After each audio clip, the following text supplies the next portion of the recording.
Makakasunduan tungkol sa matagalang supply ng produktong petrolyo at skills training para sa libu-libong manggagawang Pilipino ang ilan po sa mga tinalakay sa pagbisita ni Pangulong Bongbong Marcos sa Saudi Arabia. Inalok din ng Pangulo sa mga negosyante sa Saudi ang Maharlika Investment Fund na nagpahayag naman ng interes. Live mula sa Saudi Arabia, peunang balita si JP Soriano. JP.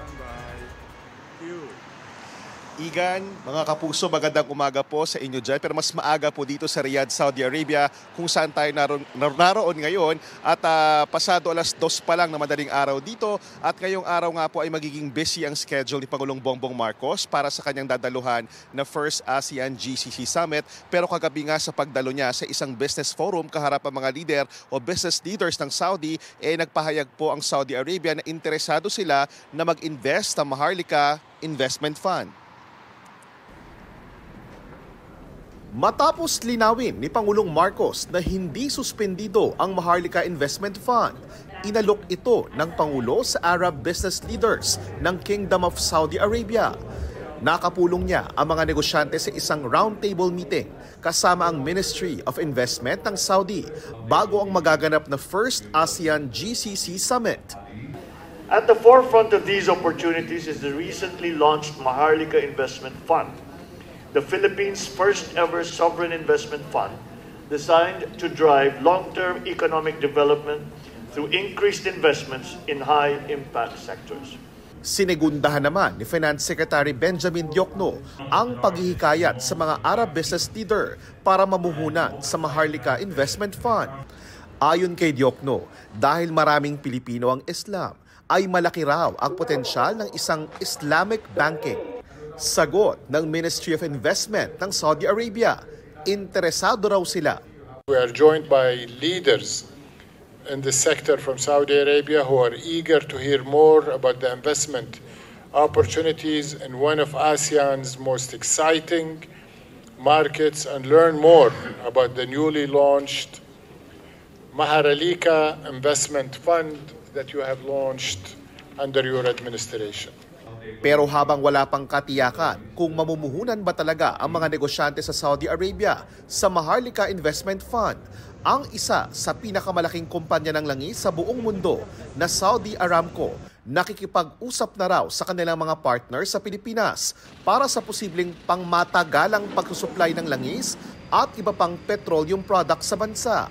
Pag nagkataon, madaragdagan ang malalaking gas stations na nagbebenta ng petroleum products sa Pilipinas na posibleng magkaroon ng epekto sa presyohan ng produktong petrolyo sa merkado.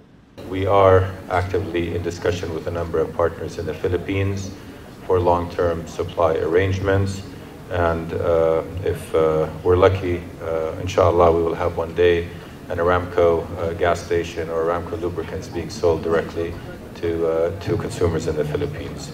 Sa larangan ng trabaho, para sa mga Pinoy workers sa Saudi, asahan daw na tataas pa ang demand ng Saudi para sa mga Filipino healthcare workers at iba pang skilled workers. Isa raw sa patunay na seryoso ang Saudi sa pagkuha ng maraming Pilipinong manggagawa ay ang pagpirma ng Pilipinas at Saudi ng isang kasunduan para sa mas malawak na skills training para sa mga Pilipinong manggagawa sa pangunguna ng ilang pribadong kumpanya. With an estimated value of over $120 million, the agreements that will be signed today are set to benefit more than 15,000 Filipinos in training and employment opportunities across a wide range of professions in the construction industry.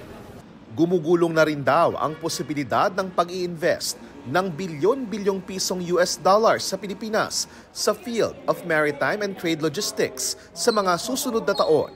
We are confident that more Saudi investors will be investing in the Philippines.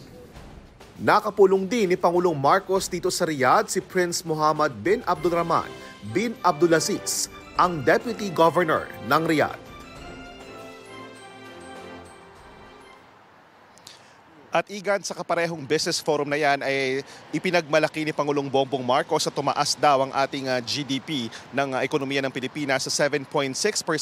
Kaya maganda raw ang momentum na mag-invest ngayon sa Pilipinas at ilan din sa mga inaasahang tatalakayin ni Pangulong Bongbong Marcos at ang iba pang mga ASEAN leaders dito ay yung iba't ibang regional issues na nakakaapekto sa buong mundo kagaya nga ng nangyayari ngayon sa Israel at dyan sa Gaza. At yan muna ang latest mula rito sa Riyadh, Saudi Arabia. Balik muna sa iyo, Igan. Maraming salamat, JP Soriano. Igan, mauna ka sa mga balita. Mag-subscribe sa GMA Integrated News sa YouTube. Sa mga kapuso abroad, subaybayan nyo kami sa GMA Pinoy TV at sa www.gmanews.tv.